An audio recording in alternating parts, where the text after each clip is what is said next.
جب مولا علی علیہ السلام امام حسن علیہ السلام کو اپنی وصیتیں کر چکے تو فرمایا، اے حسن، جب میں اس دنیا سے چل بسوں تو مجھے غسل و کفن دینا اور اپنے نانا رسول خدا صلی اللہ علیہ وآلہ وسلم کے بقیہ خنود کے ساتھ کہ جو کافور جنت میں سے ہیں اور جسے جبرائیل علیہ السلام رسول اللہ کے لیے لائے تھے، اس سے خنود دینا، اور جب مجھے تابوت میں رکھو تو اس کے اگلے حصے کو نہ اٹھانا بلکہ اس کی پچھلی طرف سے اٹھانا، اور جدھر میرا تابوت جائے اس کی پیروی کرنا، اور جہاں جا کے وہ رک جائے تو سمجھ لینا کہ میری قبر وہاں ہے۔ بس پھر میرا جنازہ زمین پر رکھ دینا، اور اے حسن، تم مجھ پر نماز پڑھنا اور 7 تکبیریں کہنا، اور یہ جان لو کہ میرے علاوہ کسی کے لیے بھی 7 تکبیریں جائز نہیں ہیں سوائے تمہارے بھائی حسین کے اس فرزند کے کہ جو قائم آل محمد اور اس امت کا مہدی ہوگا اور مخلوق کے ناہمواریوں کو درست کرے گا۔ اور جب میری نماز جنازہ سے فارغ ہو جاؤ تو جنازے کو اٹھا کر وہاں کی مٹی کھودنا، تو کھدی ہوئی قبر اور بنی ہوئی لحد اور لکڑیوں کا ایک تختہ تمہیں ملے گا کہ جو میرے جد نوح علیہ السلام نے میرے لیے بنایا تھا۔ بس مجھے اس تختے پر لٹا دینا، اور 7 بڑی اینٹیں تمہیں وہاں ملیں گی، انہیں میرے اوپر چن دینا۔ اے حسن، پھر تھوڑی دیر توقف کرنا اور اس کے بعد ایک اینٹ ہٹا کر قبر میں دیکھنا تو میں وہاں موجود نہیں ہوں گا، کیونکہ میں تمہارے نانا رسول خدا سے جا ملوں گا۔ ناظرین، آج کی اس ویڈیو میں ہم آپ کو حضرت امام علی علیہ السلام کا دفن کا واقعہ سنائیں گے، لہٰذا ویڈیو کو آخر تک ضرور دیکھیے گا۔ آپ تمام دیکھنے اور سننے والوں کو السلام علیکم۔ ناظرین، پھر امام علی علیہ السلام نے فرمایا، اگر نبی مشرق میں سپرد ہو اور اس کا وسیع مغرب میں دفن ہو تو ضرور پروردگار عالم اس وسیع کے روح اور جسم کو نبی کی روح اور اس کے جسم کے پاس بھیج دیتا ہے۔ بس پھر تھوڑی دیر بعد ایک دوسرے سے جدا ہو جاتے ہیں اور اپنی اپنی قبور میں واپس پلٹ جاتے ہیں۔ بس پھر میری قبر کو مٹی سے بھر دینا اور اسی جگہ کو لوگوں سے پوشیدہ رکھنا۔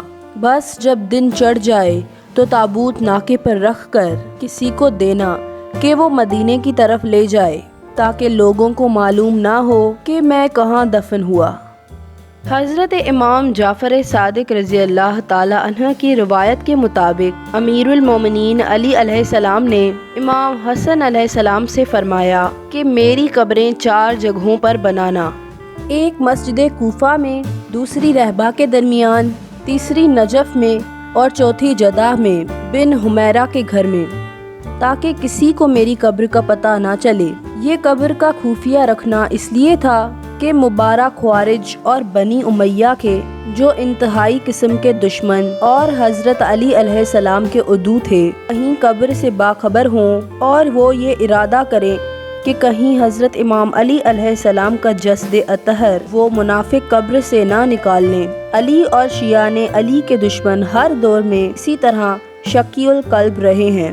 امیر المومنین کی قبر مبارک حضرت امام جعفر صادق علیہ السلام کے دور تک محفوظ رہی، یہاں تک کہ بعض افراد اور شیعہ حضرات اپنے جد بزرگوار کی زیارت کرنے اور جائے قبر بتانے سے واقف ہوئے۔ ہارون الرشید کے زمانے میں تو تمام لوگوں کے لیے مرقد منور ظاہر ہو گیا۔ الغرض امیر المومنین اپنے کفن اور دفن کے متعلق تمام تفصیلات بتانے کے بعد اپنے بیٹوں سے مخاطب ہوئے اور فرمایا کہ وقت بہت نزدیک ہے کہ جب فتنے ہر طرف سے تمہارا رخ کریں اور اس امت کے منافق اپنے زرینہ بغض اور کینے تم سے نکالیں اور تم سے انتقام لیں تو تم پر صبر کرنا لازم ہے۔ بس حضرت امام حسین علیہ السلام کی طرف رخ کیا اور فرمایا، یہ خصوصی طور پر تمہارے اوپر بہت سے فتنے اور مصائب وارد ہوں گے۔ اے ابا عبداللہ، تمہیں یہ امت شہید کرے گی، تمہیں اس مصیبت پر صبر کرنا لازم ہے۔ بس پھر تھوڑی دیر کے بعد آپ پر نقاہت طاری ہو گئی۔ کچھ دیر کے بعد اپنی آنکھوں کو کھولا اور فرمایا، رسول خدا اور میرے چچا حمزہ اور بھائی جعفر طیار میرے پاس آئے ہیں اور کہتے ہیں کہ جلدی آؤ علی، ہم تمہارے مشتاق ہیں۔ بس پھر آپ نے نگاہیں موڑ لیں اور اپنے اہل بیت کو دیکھا اور فرمایا کہ سب کو خدا کے سپرد کرتا ہوں، خدا سب کو حق اور صداقت کے راستے پر قائم اور دشمنوں کے شر سے محفوظ رکھے۔ میرے بعد تمہارا خدا حامی و ناصر ہو اور وہ نصرت کے لیے کافی ہے۔ اس کے بعد آپ کی جبین مبارک سینے سے تر ہو گئی اور آپ نے آنکھیں بند کر لیں اور قبلہ رخ کر ہاتھ اور پاؤں دراز کر لیے اور فرمایا اشہد ان لا الہ الا اللہ وحدہ لا شریک لہ واشہد ان محمدًا عبدہ ورسولہ۔ بس یہ کہہ کر قدم شہادت کے ساتھ جنت کے پاس روانہ ہو گئے۔ اس وقت گریہ ازاری کی صدا بلند ہو گئی امیر المومنین کے گھر سے۔ تب اہل کوفہ کو معلوم ہوا کہ آپ اس جہان فانی سے کوچ کر گئے۔ بس تمام شہر کوفہ سے گریہ و نالہ کی فغا بلند ہوئی آپ کی وجہ سے، مثل اس دن پہ بلند ہوئی جس دن رسول اللہ نے دنیا سے رحلت پائی تھی۔ زمین و آسمان نے گریہ کیا، فرشتوں کی تسبیح و تقدیس کی آواز اور نوحہ و گریہ کی صدائیں سنائی دیں۔ بس پھر امام حسنین علیہم السلام آپ کو غسل دینے لگے۔ محمد بن حنفیہ روایت کرتے ہیں کہ جب میرے بھائی غسل میں مشغول ہوئے، امام حسین پانی ڈالتے تھے اور امام حسن علیہ السلام غسل دیتے تھے، اور کسی کی ضرورت نہ تھی کہ جسم کو ادھر سے ادھر پھیرے، بلکہ غسل کے وقت خود بخود جسم اطہر ادھر ادھر پھرتا اور مشک و عنبر سے زیادہ خوشبو آپ کے جسم اطہر سے آتی تھی۔ بس جب غسل سے فارغ ہو گئے تو امام حسن نے آواز دی کہ اے بہن، میرے نانا کا خنوط لے آؤ۔ بس جناب سیدہ زینب جلدی سے مولا علی علیہ السلام کے خنوط کا حصہ لے آئیں، جو رسول خدا اور جناب فاطمہ زہرا کے حصے کے بعد رہ گیا، اور یہ اس خنوط میں سے تھا کہ جو حضرت جبرائیل علیہ السلام جنت سے لے کر آئے تھے۔ بس جب اس خنوط کو کھولا گیا تو سارا شہر کوفہ اس کی خوشبو سے معطر ہو گیا۔ مولا علی علیہ السلام کو 5 کپڑوں میں کفن دیا گیا اور پھر تابوت میں رکھا گیا۔ امیر المومنین کی وصیت کے مطابق تابوت کے پچھلے حصے کو امام حسنین علیہ السلام نے اٹھایا اور تابوت کے اگلے حصے کو جبرائیل و میکائیل نے اٹھایا۔ آپ کو نجف کی طرف کہ جو کوفے کے پس پر ہے اس طرف لے کر چلے۔ کچھ لوگ یہ چاہتے تھے کہ جنازے کے ساتھ جائیں، لیکن امام حسن نے انہیں واپس جانے کا حکم دیا، اور حضرت امام حسین گریہ کرتے اور کہتے لا حول ولا قوت، اے بابا آپ کے غم سے ہماری کمر ٹوٹ گئی۔ محمد بن حنفیہ کہتے ہیں کہ خدا کی قسم، امیر المومنین کا جنازہ جس درخت کے پاس سے گزرتا تھا وہ گم ہو جاتا تھا۔ بس جب جنازہ قبر کے پاس تک پہنچا تو تابوت از خود زمین پر آ گیا، پھر جنازہ زمین پر رکھ دیا گیا۔ امام حسن علیہ السلام نے نماز جنازہ پڑھائی اور اس کے بعد جنازہ وہاں سے ہٹا کر اس جگہ کو کھودا گیا تو اچانک کھدی ہوئی قبر اور بنی ہوئی لحد ظاہر ہو گئی۔ قبر کے نیچے ایک تختہ بچھا ہوا تھا جس پر ایک تختی تھی کہ جس پر خط سریانی میں 2 سطریں تحریر تھیں کہ جن کا ترجمہ یہ ہے بسم اللہ الرحمن الرحیم۔